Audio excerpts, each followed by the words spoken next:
Right now, the world uses approximately 102 million barrels of oil every single day. That is not a typo. 102 million barrels every day. And almost none of the people making decisions about your economy, your food prices, your job, or your country's future have a plan for what happens when that number starts going in the other direction, permanently. The end of the oil era is not science fiction. It is not a protest slogan. It is a forecast that the world's most serious energy institutions are now building into their official models. The only thing nobody agrees on is exactly when it happens, and what it does to the global economy when it does. To understand what the end of oil actually means, we need to be precise about something first, because the phrase end of oil gets used in two completely different ways, and they lead to two completely different conversations. The first meaning is physical depletion, the idea that the world will literally run out of oil in the ground. According to the most recent data, the world has approximately 1.7 trillion barrels of proven oil reserves. At current consumption rates, that is roughly 47 to 53 years of supply, depending on which source you use. So physical depletion, while real in the very long run, is not the immediate story. The second, and far more economically relevant meaning, is demand collapse. The idea that the world stops wanting oil before it runs out of oil. Not because the oil is gone, but because something better, cheaper, or cleaner replaces it fast enough that demand falls permanently. This is the scenario that energy economists, central banks, and sovereign wealth funds are actually modeling right now. And according to the IEA's World Energy Outlook 2025, under its main scenario that tracks stated government policies, global oil demand is projected to peak at around 102 million barrels per day around 2030, and then begin a gradual decline. Under a scenario that only assumes current policies without any new climate commitments, the IEA projects demand could actually continue rising to 113 million barrels per day by 2050. These two scenarios represent the range of genuine expert disagreement, and both are worth understanding. The key driver of the demand peak scenario is transportation. Road transport currently accounts for roughly half of all global oil consumption in developed economies, and EV sales globally have been growing dramatically, with the global share of electric vehicles in new car sales rising above 20% in recent years. The IEA projects that by 2035, over 840 million EVs globally could displace around 10 million barrels per day of oil demand, mainly in Asia and Europe. That is not all oil, but it is enough to start bending the global demand curve in a direction it has never bent before in the history of the modern economy. Here is where the story gets complicated in a way that most energy transition coverage completely misses. Because oil is not just fuel. Most people think of oil as the thing that goes into their car or the thing that heats their home. And it is those things. But it is also the raw material for an enormous range of products that have nothing to do with combustion or energy. According to verified data, somewhere between 10 and 20% of all oil consumed globally goes into petrochemical production. That means plastics, synthetic fertilizers, synthetic fabrics, pharmaceuticals, medical equipment, cosmetics, adhesives, and thousands of other manufactured goods. Around 2/3 of all clothing produced globally is made from synthetic fibers derived from petroleum. The fertilizers that feed a significant portion of the world's population are synthesized using fossil fuel inputs. Single-use medical equipment, including IV tubing, sterile packaging, and surgical gloves, is overwhelmingly made from petroleum-based plastics. This matters enormously for the end of oil economic story, because it means the transition is not one problem. It is several distinct problems stacked on top of each other. Replacing oil as a transportation fuel is largely a solved engineering problem. Electric motors exist, battery technology is improving rapidly, the infrastructure is being built. Replacing oil as the feedstock for plastics, fertilizers, medicines, and synthetic materials is a fundamentally harder problem that receives far less public attention, and for which scalable alternatives are significantly less developed.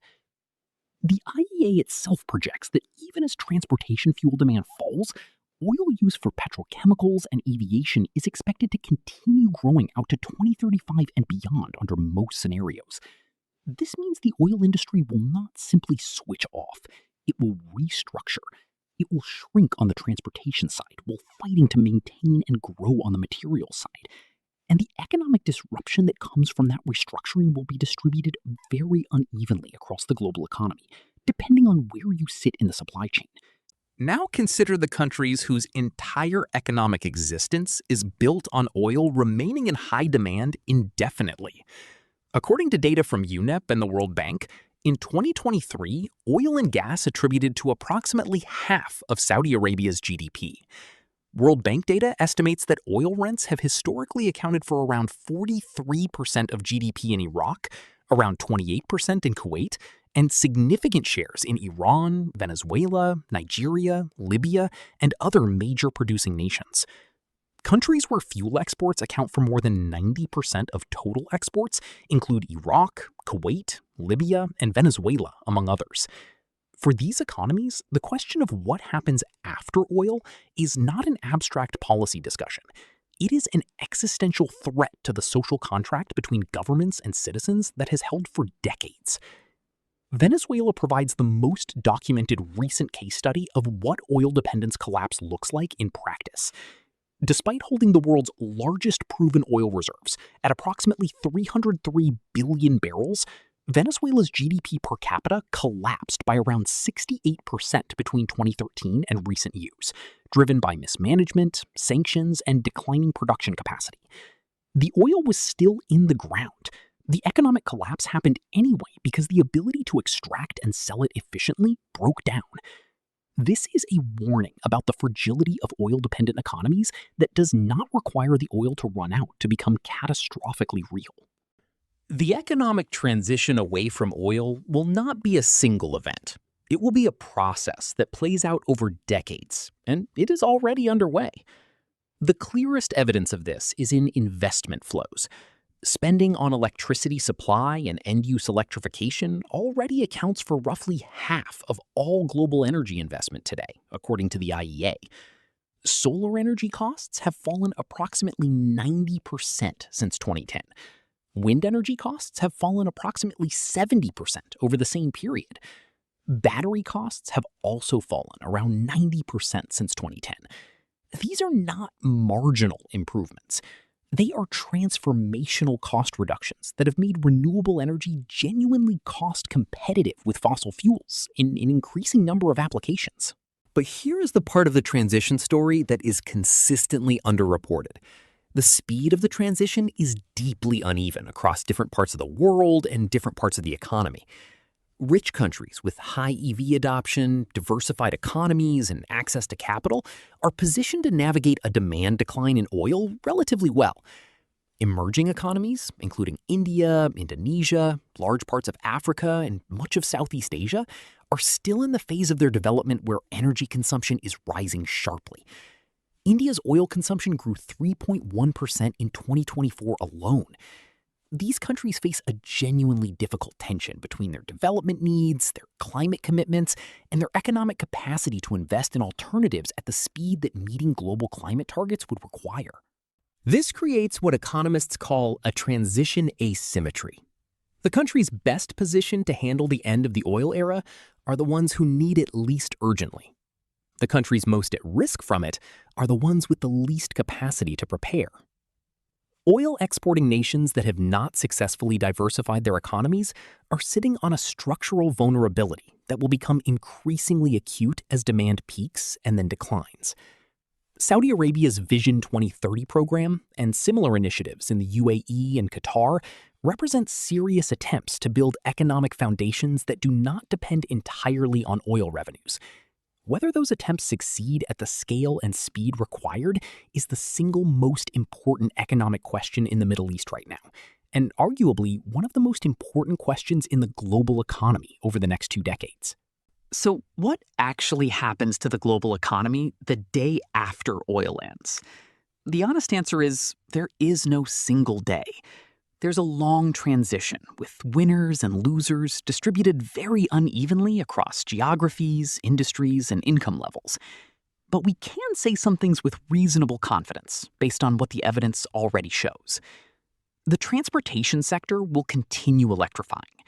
The IEA projects that EV sales will exceed 50% of new car sales globally by 2035, under the stated policy scenario.